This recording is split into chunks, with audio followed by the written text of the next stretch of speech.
Hi friends, ಮದುವೆಯಾದ ಗಂಡಸರು ಪರಸ್ತ್ರೀಯರ ಜೊತೆ ಅಕ್ರಮ ಸಂಬಂಧ ಇಡುವ ಮೊದಲು ಹೇಳುವ 5 ಸುಳ್ಳುಗಳ ಬಗ್ಗೆ ಈ ವಿಡಿಯೋದಲ್ಲಿ ತಿಳಿದುಕೊಳ್ಳೋಣ. ನಂಬರ್ 1, ಇಷ್ಟವಿಲ್ಲದ ಮದುವೆ. ಮದುವೆಯಾದ ಗಂಡಸರು ಪರಸ್ತ್ರೀಯರ ಕಡೆ ಸೆಳೆಯಲು ಮೊದಲಾಗಿ ಹೇಳುವ ಸುಳ್ಳು: ನನಗೆ ಇಷ್ಟವಿಲ್ಲದ ಮದುವೆ ಆಯಿತು, ನಾನು ಸಂತೋಷವಾಗಿಲ್ಲ, ಈ ಸಂಬಂಧದಿಂದ ದೂರ ಹೋಗಲು ಬಯಸುತ್ತೇನೆ.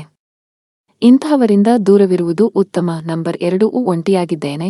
ಇನ್ನೊಬ್ಬ ಹೆಂಗಸಿಗೆ ಹತ್ತಿರವಾಗಲು ಗಂಡಸರು ಹೇಳುವ ಮತ್ತೊಂದು ಸುಳ್ಳು: ನಾನು ಹೆಂಡತಿಯೊಂದಿಗೆ ಜಗಳ ಮಾಡಿಕೊಂಡು ಬೇರ್ಪಟ್ಟಿದ್ದೇನೆ, ಈಗ ಒಂಟಿಯಾಗಿದ್ದೇನೆ. ಅವರು ನಿಜವಾಗಿಯೂ ಒಂಟಿಯಾಗಿರಬಹುದು, ಆದರೆ ಕಾನೂನುಬದ್ಧವಾಗಿ ಬೇರ್ಪಟ್ಟವರೇ ಅಲ್ಲ. ಆದ್ದರಿಂದ ಎಚ್ಚರಿಕೆ ಅಗತ್ಯ. ನಂಬರ್ 3, ಹೆಂಡತಿ ತುಂಬಾ ಕೆಟ್ಟವಳು. ಅನೇಕ ಗಂಡಸರು ತಮ್ಮ ಹೆಂಡತಿಯನ್ನು ಕೆಟ್ಟವಳಂತೆ ಹೇಳಿಕೊಂಡು, ಅವಳು ನನಗೆ ಗೌರವ ಕೊಡೋದಿಲ್ಲ, ಅದಕ್ಕಾಗಿ ಮತ್ತೊಬ್ಬ ಹೆಂಗಸು ನನಗೆ ಜಾಲಿ ತೋರುತ್ತಾಳೆ ಎಂದು ನಂಬಿಸುತ್ತಾರೆ. ನಂಬರ್ 4, ಲೈಂಗಿಕ ಅಸಂತೃಪ್ತಿ.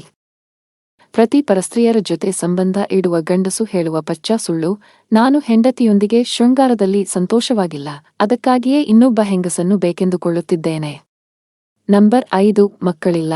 ಕೆಲವು ಗಂಡಸರು ನನ್ನ ಹೆಂಡತಿಗೆ ದೋಷವಿದೆ, ಆ ಕಾರಣಕ್ಕೆ ಮಕ್ಕಳು ಆಗುತ್ತಿಲ್ಲ, ಮನೆಯಲ್ಲಿ ಜಗಳ ನಡೆಯುತ್ತಿದೆ, ಶಾಂತಿ ಇಲ್ಲ, ಆದ್ದರಿಂದ ನಾನು ಮತ್ತೊಬ್ಬ ಹೆಂಗಸನ್ನು ಹುಡುಕುತ್ತಿದ್ದೇನೆ ಎಂದು ಹೇಳುತ್ತಾರೆ.